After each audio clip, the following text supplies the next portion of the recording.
lam ka di le an tu nat lam pui thal khoro mai le sok lei vul chin an lam ka di le kan su le nang ha em chim lo di te I don ve na yam ni nai nun lui ham ral hung hai le tarang ngain sa nga su le nung ha mayin ka kau ki zayan ren sino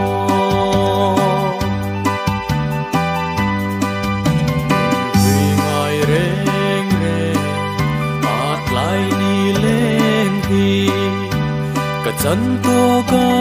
khu no rut reng lo ni non tuy mu lim nong ni ran rel no chun nun tuy ngai tra ka bang om si no em chim lo di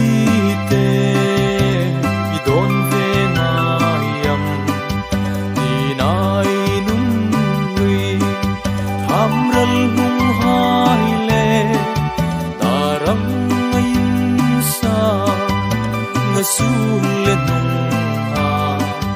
mayin ka kau ki zayan ren sino ma khan ram tu na sul nung phong changin phong dai ri lan chang nung ai tim bi thu nun hui lim hung le isap ngel lim la ai lai em zul tir en chim lo di te em chim lo di te I don ve na yam ni nai nun lui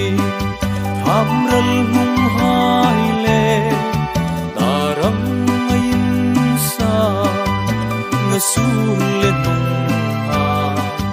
mayin ka kau ki zayan ren si